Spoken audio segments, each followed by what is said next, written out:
एक पिता ज्याचा मुलगा रहस्यमय प्रकारे हरवला होता. सिस्टीमवर निराश होऊन त्याने आपली ओळख बदलली. पेंटर पासून भिकनरी बनला. तो महिन्याभर भटकला. मंदिरे, घाट आणि आश्रमांच्या अंधाऱ्या रस्त्यांवर, फक्त एक आशेवर की त्याला त्याचा मुलगा कुठेतरी नक्की सापडेल. पण शोध सुरू असताना एक भयानक सत्य समोर आले. भिकाऱ्यांचा नेटवर्क आणि बाल अपहरणाची भयानक हकीकत. हा पिताचा प्रयत्न त्याला मुलापर्यंत पोहोचवू शकलाय का, की शोध अपूर्ण राहिला? संपूर्ण कथा जाणून घेऊयात.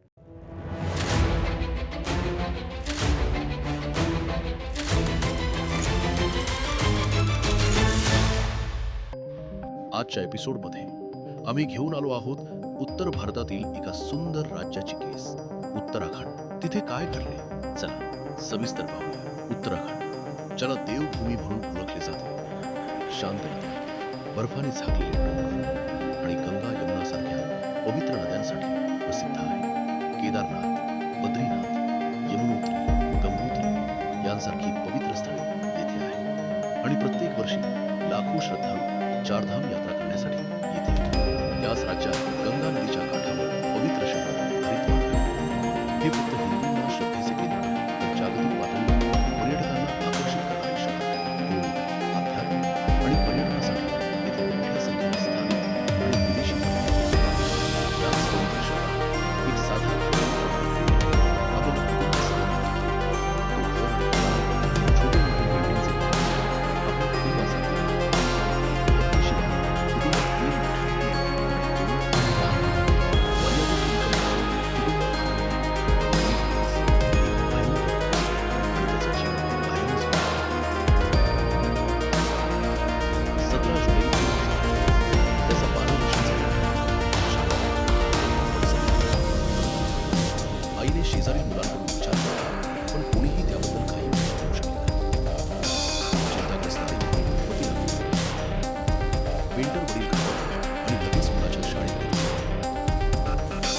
येथे त्यांना सांगितलं की मुलगा शाळेत संपला. पेंटर वडिलांना समजत नव्हतं की आपला मुलगा कुठे आहे. त्याने संध्याकाळपर्यंत वाट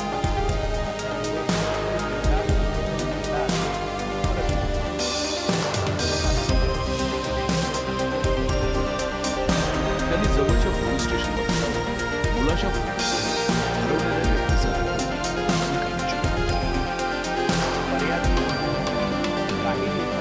काही पोलिसांना एका मुलाचा शोध घेण्यात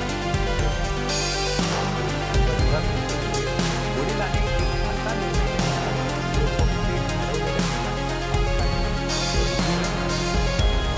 तो निर्णय काय होता हे पुढे क्राईम थ्रिलर स्टोरीज व्हिडिओ शेवटपर्यंत पहा. पिताने मुलाचा फोटो दाखवून आसपासच्या लोकांकडून चौकशी सुरू केली. एक दिवस त्याला माहिती मिळाली की मुलगा काही भिकाऱ्यांसोबत दिसला. याचा अर्थ मुलाला भिकाऱ्यांनी कदाचित अपहरण केले आणि भिकारी बनवण्यासाठी घेऊन गेले. ही माहिती मिळाल्यानंतर पेंटर वडिलांनी हरिद्वारच्या मंदिरांभोवती आणि आश्रमांभोवती शोध घेतला. पण शोध निष्फळ ठरला. निराश आणि वेदनेत वडिलाने आपली वेदना मित्राशी शेअर केली. मित्राने त्याला वृंदावन जाण्याचा सल्ला दिला आणि कारण समजावले.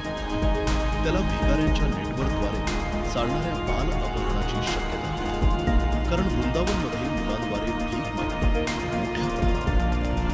हरिद्वार आणि वृंदावन दोन्ही भारतातील प्रसिद्ध तीर्थस्थळे आहेत. हरिद्वार उत्तराखंडमध्ये आहे, वृंदावन उत्तर प्रदेशमध्ये. दोन्ही ठिकाणी केवळ तीर्थयात्री नव्हे, तर स्थानिक आणि विदेशी पर्यटक भिकाऱ्यांसाठी भिकाऱ्यांचे नेटवर्क दोन्ही ठिकाणी सुरू.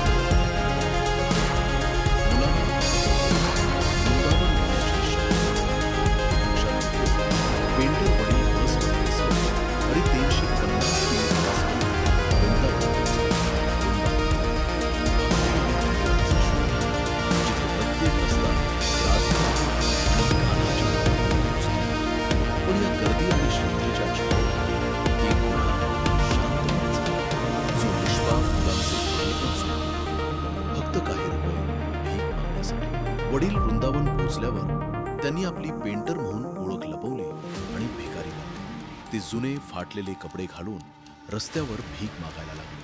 इतरांना संशय होऊ नये म्हणून चिलमसह गांजा देखील वापरले.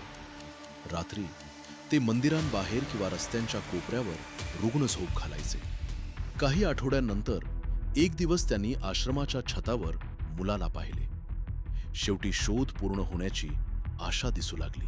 मुलानेही लगेच वडील ओळखले. पण आश्रमात घातक लोकांनी कडक पहारा दिला होता म्हणून शहाणपणाने त्यांनी लगेच कोणतीही कारवाई केली नाही. त्यांनी मुलाला शांत राहण्याचा इशारा दिला आणि पुढील पाऊल नीट विचारले. पुढाडलं, तो आपल्या मुलाला परत घेऊन जाण्यात यशस्वी झाला का? पाहत रहा क्राईम थ्रिलर स्टोरीज. काही दिवस ते आश्रमातल्या हालचाली लक्षात घेत राहिले, योग्य संधीची वाट पाहत. एक दिवस जेव्हा भिकाऱ्यांचा गँग मुलाला स्थानिक बसस्थानकावर भीक मागायला नेला, तेव्हा त्यांनी गर्दीचा फायदा घेत मुलाजवळ पोचले. नंतर अत्यंत काळजीपूर्वक मुलाला घेऊन बस स्थानकावर जाणाऱ्या बसमध्ये चढले. ही बस वृंदावन उत्तर प्रदेशमधील होती, जिथे बहुतेक वेळा तीर्थयात्र्यांची गर्दी असते आणि बसांची सतत हालचाल होते. त्यांनी या गर्दीचा फायदा घेत गँगला चकमा दिला आणि मुलाला यशस्वीरित्या घेऊन गेले. प्रवासादरम्यान मुलाने सांगितले की शाळेबाहेर काही गुन्हेगारांनी त्याला औषध देऊन बेहोश केले होते. होश आल्यानंतर तो त्याच आश्रमात होता जिथे वडिलांनी पाहिले होते. काही दिवस तो छतावरील खोलीत बंद होता आणि धमकी दिली की बाहेर पडल्यास मारले जाईल. यानंतर त्याला भीक मागायला शिकवले गेले. त्याला पर्यटकांकडून दया जागवून जास्त पैसे मिळवण्याची पद्धत शिकवली गेली. शिकवण पूर्ण झाल्यानंतर तो नियमित भिकारी झाला. त्याला सकाळी 4 वाजता उठवले जात असे. मुलाला जुनी फाटलेली घाणी घालून इतर मुलांसोबत वेगवेगळ्या ठिकाणी भीक मागायला पाठवले जात असे. या दरम्यान गँगचे लोक त्याच्यावर काटेकोर नजर ठेवत होते. मुलाची कथा ऐकून पेंटर वडिलांच्या डोळ्यात अश्रू आले. काही तासांच्या प्रवासानंतर बस हरिद्वार बस स्थानकात पोहोचली, जिथून ते सुरक्षितपणे घरी पोहोचले. मुलाला सुरक्षित परत बघून संपूर्ण कुटुंब आनंदित झाले. ही आनंदाची भावना परत आली होती वडिलाच्या अद्वितीय ठामपणामुळे. वडिलाची लढाई फक्त मुलाला परत आणण्याची नव्हती, ती सिस्टीमच्या उदासीनतेविरुद्ध आणि त्या माफियांच्या विरोधात होती, जे निष्पाप मुलांना आयुष्यभर अंधारात ढकलतात. दरवर्षी भारतात हजारो गरीब मुलांचे अपहरण केले जाते आणि भिकारी बनवले जाते. भिकारी माफिया संघटित गुन्हेगारी नेटवर्कसारखे काम करतात. निष्पाप मुलांना फसवतात आणि भीक मागण्याच्या व्यवसायात काम करायला लावतात. 2023-24 साली national crime records bureau NCRB च्या नवीनतम अहवालानुसार उत्तराखंडमध्ये दररोज सरासरी 3 मुलं हरवतात. या कालावधीत 18 वर्षांखालील एकूण 1049 मुलांची हरवलेली तक्रार नोंदवण्यात आली. दुःखद बाब म्हणजे फक्त 276 मुलांना त्यांच्या कुटुंबासोबत जोडले जाऊ शकले, तर 933 मुलं अद्याप हरवली आहेत आणि त्यांचा काही ठाव ठिकाणा नाही. आजही आपल्या देशात दररोज अनेक मुलं हरवतात आणि त्यापैकी अनेक कधी परत येत नाहीत. थोडी सावधानी आपल्या बाजूनं बाल अपहरणाच्या घटनांना रोखू शकते. बाल अपहरण टाळण्यासाठी पालक, शेजारी आणि शाळांची सतर्कता आवश्यक आहे. पालकांनी त्यांच्या मुलांना एकटे बाहेर जाऊ न देण्याची खबरदारी घेतली पाहिजे. वेळेवर परत येत आहेत की नाही यावर लक्ष ठेवा. अनोळखी लोकांकडून काहीही स्वीकारू नये ही शिकवण मुलांना देणे फार आवश्यक आहे. शेजारी सतर्क राहावी.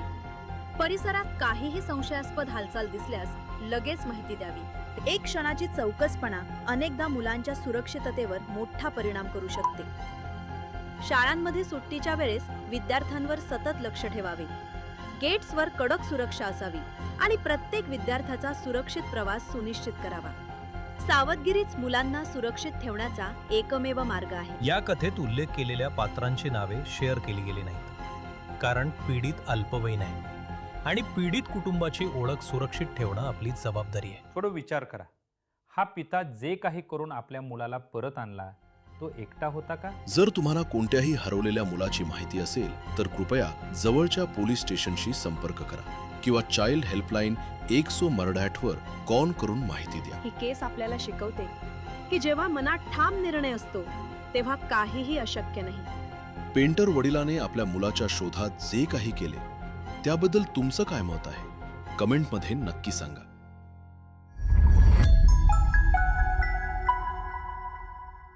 जर तुम्हाला हा व्हिडिओ इंटरेस्टिंग आणि अवेअरनेस निर्माण करणारा वाटला तर आमच्या चॅनेलला लाईक, शेअर आणि सबस्क्राईब करायला विसरू नका. आम्ही लवकरच परत येऊ एक आणखी खरी आणि धक्कादायक क्राईम थ्रिलर स्टोरी घेऊन. क्राईम थ्रिलर स्टोरीज फक्त मराठीमध्ये नाही तर हिंदी, इंग्रजी आणि गुजरातीतही उपलब्ध आहे. लवकरच आम्ही आणखी भाषांमध्येही उपलब्ध करून देणार आहोत.